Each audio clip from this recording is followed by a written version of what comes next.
students. We are in the concept of business environment. Yesterday we studied in your previous class we studied about what do you mean by business environment, which are the different dimensions of business environment, and what are the importance and what are the features of business environment. So we'll move towards the next concept, that is New Industrial Policy 1991. In the early 90s, government faced so many problems. There were so many problems in the economy. Indian economy, the 80% of the population is dependent on agricultural production. But there were low production and also there were low technology and poor health condition. Standard of living of the people was very low. So government has taken several steps in order to build the economy. So it started giving more importance to the public sector rather than private sector, and it has taken some other several steps to improve the Indian economy. But as a result of this, in the year 1991, government faced some severe problems with the foreign exchange crisis and government deficit, where government is unable to pay or repay its debt. If there is not sustainable or sufficient foreign exchange reserves in the country, it is not able to repay its debt or not able to maintain the sustainable conditions in the economy. So, as a result of economic reforms, it has introduced a policy called New Industrial Policy in the year 1991 with the several objectives. So, we'll move on to what are the objectives of this particular policy. As a economic reforms, in the year 1991, government introduced a policy called New Industrial Policy with some of the objectives in order to build the economy of this particular country. In that, to increase the economic growth, the main objective is we need to see growth in the economy. How we can see growth in the economy? There should be a higher productivity, and there should be a proper employment opportunity, and there should be a good health conditions in the country. There should be a lesser mortality rate. So if we achieve all those factors, then we can see the economic growth in the country. The next one, to create more foreign reserves. It is very important factor that we need to create more foreign reserve. How we can create more foreign reserve? So we need to increase our export. If we increase our export, we can create their foreign reserves. Then, to increase the participation of private sector, we need to increase the participation of private sector rather than public sector. But if we give more importance to private sector, what happens? There will be more business or there will be more industries in the countries, and there several employment opportunities will be created, and there will be new technology can enter into the country. So we need to give more importance to the private sector rather than public sector. Then, to free flow of goods and services, capital, human resources and technology. If there is free movement of goods and services, capital, technology and also human resources from one country to other country, we can create several opportunities in the country and we can build the nation, and we can also create sufficient foreign exchange reserve. So, these are the objectives of this particular policy. So, main objective of this particular policy to build the nation or to build the economy of the country. Now, there are some branches under this economic policy. We'll see what are the branches of economic policy.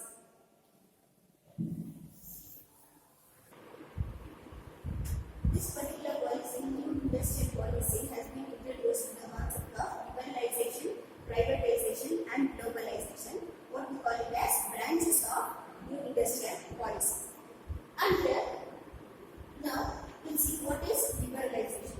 Liberalization is removal of necessary control and restrictions from the Indian business and industries. There were so many restrictions and so many rules and regulations over the Indian business and industry. So, concept of liberalization means removal of unnecessary control and restrictions from the Indian business and industry, and we'll see what kind of restrictions and regulations has been removed. In that first one, freedom has given to deciding the business activity. The business unit has been given freedom to decide what kind of business activity they are going to conduct, and that freedom has given to business unit itself rather than decided by the government. And next one, no restrictions on expansion of business activities. There is no force or restrictions from the government side with the expansion of business activities. And the expansion of business activities, that decision rests with the business unit itself. So they can decide whether they want to expand their business or they don't want to expand their business. Next one, freedom of fixing the prices of goods and services. And liberty has given to the business unit. They can fix the prices of goods and services. What prices should be fixed for the particular goods and services, they have that right to fix. And next one, reduction on the tax rate. Government reduced the tax rate on business and industry, and it would help to the industries in the large scale. Next one, simplifying the procedure of imports and exports. The procedure of imports and exports was they simplified after the new industrial policy. The procedure of import and export has been simplified. So, and some other restrictions also has been removed. So, these are the main restrictions which were there on Indian business and industry, and these restrictions has been removed, or rather than saying removed, their liberty has given or freedom has been given to the Indian industry and business to decide on their own respect to some particular topic. Then we'll move to the privatization. What do you mean by privatization? It means transfer of ownership of management and control of public sector enterprises to private sector. It is nothing but giving more importance to the private sector rather than public sector. Giving more importance to the private sector rather than public sector. How we can convert public sector into private sector? There are two ways, that is transfer of ownership and disinvestment. Transfer of ownership means transfer of ownership and control of public sector enterprises into any of the private sector enterprise, then it will become private sector enterprises. And disinvestment. Disinvestment is nothing but sale of part of equity of public sector undertakings into private sector undertakings. Sale of part of equity of public sector undertakings into private sector undertaking, so that that particular company convert into a private sector undertakings. If any of the public sector undertaking, if government share, if it is less than 51%, then it will be converted into private sector undertaking. So these are the two ways. These are the two ways to convert private sector enterprises into public sector enterprises into private sector enterprises. What is the reason to give more importance to the private sector? Why we need to convert public sector enterprises into the private sector enterprises? If any of the enterprises, if it is a private sector enterprises, their competition, the level of competition will be more. Level of competition will be more, and the efficiency of the human resources will be more, and they will be updated with the new technology, machinery, etc. So there will be more competition. Also with the domestic companies and also with the companies which has come from the other countries. So in order to, so it will help to create lot of employment opportunity. Also it will help to raise the standard of living of the particular country. So that purpose, government it decided to give more importance to the private sector rather than the public sector. That concept we call it as privatization. The next one, globalization. What do you mean by globalization then? Globalization is integration of the economy of the nation with the world economy. Integration means combining or considering as one. Integration means we are combining or considering as one. Integration of the economy of the nation. Economy of the nation means economy of this particular nation with the world economy. With the world economy. It is nothing but, the globalization is nothing but considering the whole economy as one market. Considering the whole economy as one market. For example, what is the use of globalization? Now we get products and services which are produced in other countries, we get same brand in our country also. We are able to get the products or services which are produced in other countries. In our country, we are able to get them. That is because of globalization. Which has been produced in other countries can traded here also. Which are produced in our countries are traded in other countries also. That is the use of globalization, that we call it as globalization. That means we consider whole economy as a one market for the goods and services. So these three are the branches of New Industrial Policy 1991, that is liberalization, privatization and globalization. This we also call it as LPG. What do you mean by LPG, or abbreviations of LPG or expand LPG? If you get such kind of question, LPG is nothing but liberalization, privatization and globalization. So liberalization is nothing but removal of all the rules and regulation or restrictions on the Indian business and industry. Privatization means empowering more empowerment on the private sector or giving more importance to the private sector rather than the public sector. And globalization means considering the whole economy or integration of the economy of the nation with the world economy. So these three concepts are formulated on the basis of New Industrial Policy. This is for the purpose of to build the economy of this particular nation. Now we'll move on to the what kind of impact this New Industrial Policy has given on in the particular economy. We'll see the next topic. Now we'll see what kind of impact this New Industrial Policy or change in the policy or the introduction of liberalization, globalization and privatization, what kind of impact these policies has given on Indian business and industry. Now, these policies has given significant impact on Indian business and industry. And Indian business and industry it faces so many new challenges because of this particular policy or changed policy has given significant impact on Indian business and industry. Now we'll see what kind of changes or what kind of challenges that domestic industries have faced. In the first one, increasing competition. We know that because of globalization or because of liberalization, the foreign firms started coming into the India or our domestic country. So then the level of competition was very high because Indian industry or business they faced competition. Till now they used to face competition with the domestic industry. Now they started facing competition with the industries of other countries because they are coming into our countries. So they were the huge competition. With the Indian business and industry. The next one, more demanding customers. What happens when other industries enter into the Indian market?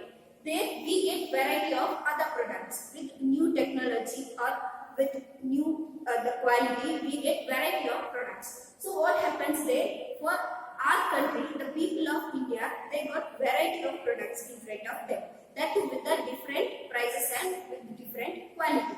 Now in front of them, they have variety of choices. Now when we have lot of choices with respect to quality or with respect to product, we will choose the best one. So here, more demanding customers, their demand has become more. They became more demanding customers because they want something new. They wanted something new. This is because of this LPG. Next one, rapidly changing technological environment.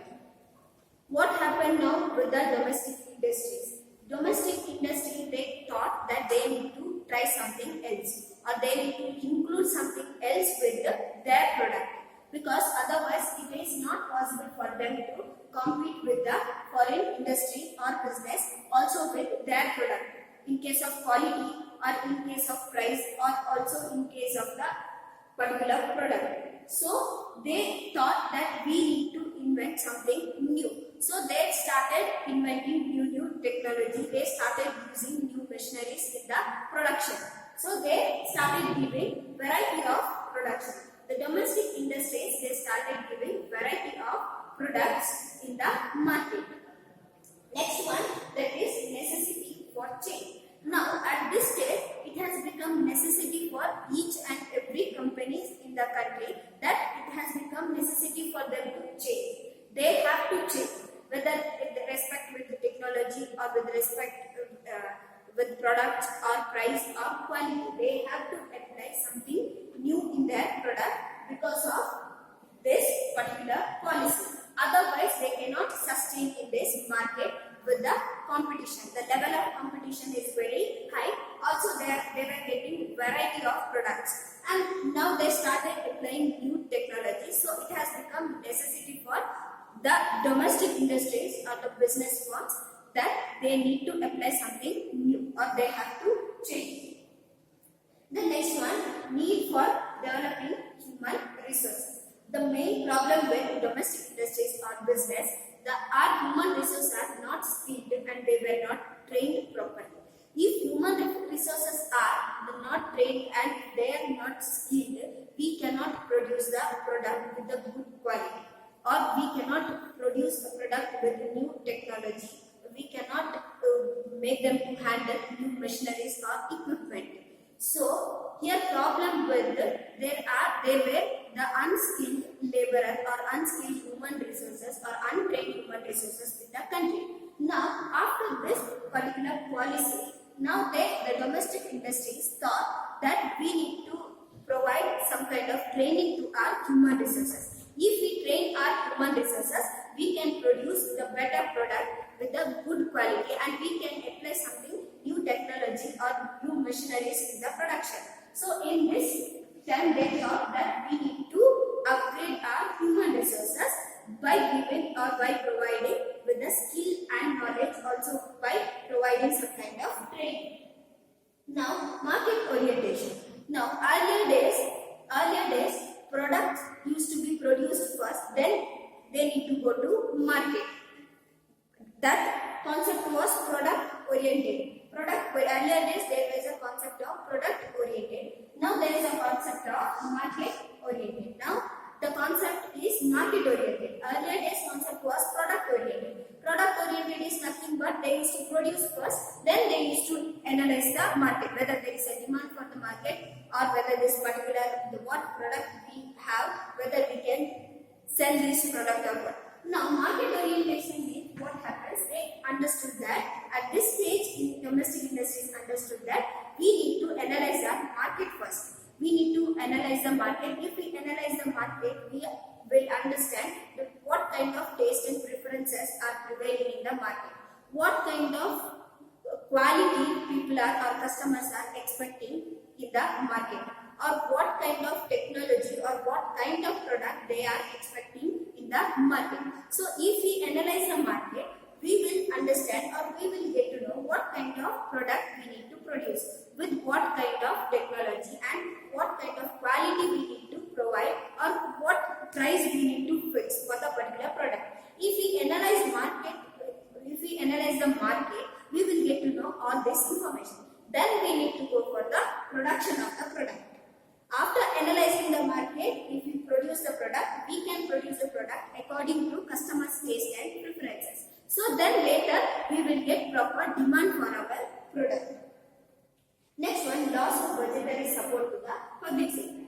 What happened? Now government it reduced the budgetary support or financial support to the public sector. Why it reduced the financial support to the public sector? Because they started giving more importance to the private sector. Because they know that private sector can build the economy, or they can create competition in the domestic economies, or they can come up with a variety of products. For that purpose, they reduce the budgetary support or financial support to the public sector. Now at this stage, public sector undertakings understood that in order to survive in this present market, we need to apply something new in our product, or we need to grow, or we need to compete with the private sector. If we compete with the private sector, then only we can get any kind of support from the government, and even we are able to build the economy. So these are the Impact of government policy on business and industry of this particular country after the new industrial policy. The first one, increasing competition. The level of competition has been increased because of the entry of other firms, entry of the firms of other country. In the domestic industry, the level of competition has been increased. Then more demanding customers. Customer has become more demanding. They wanted variety of products, and when variety of products were in front of them, they were very choosy. They wanted qualitative product. So demand of customers has gone up. Then rapidly changing technological environment. Technology has started updating, or they started introducing new technology in that particular firm in order to compete with the other firm. Then necessity for change. At this level, it has become necessary for each and every organization in the firm that they need to change. They need to apply something new in the market. The need for developing human resources. Initially, there were no skilled or trained human resources in the domestic industry. Now, at this stage, they understood that we need to develop our human resources. If we develop our human resources, then only they can produce more efficiently and effectively, and we can survive or we can compete with the other industries. And market orientation. Now it has become, the industries or the business have started the concept of it has become market oriented. Market oriented means we need to analyze market first, then we are going for the production of any of the product. Then loss of budgetary support from the government side. Government started reducing the budgetary support or financial support to the public sector enterprises because it started giving more importance to the private sector.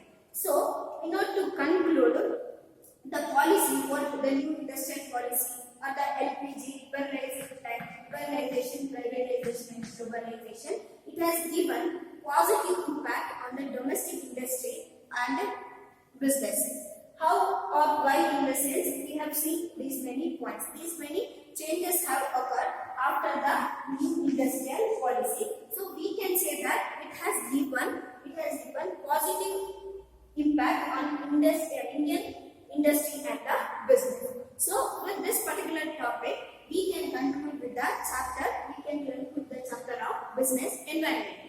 In this particular chapter, we study what do you mean by business environment. Business environment is nothing but it is the sum total of all the other factors which are beyond the control of the firm, but this affects the performance of the firm. That is business environment. Then characteristics of business environment. Then we studied about importance of business environment, why we need to analyze the business, what kind of the benefits we get from that. And also we studied the impact of government policy on business and industry. It is the new industrial policy. So we completed with the third chapter, that is business environment.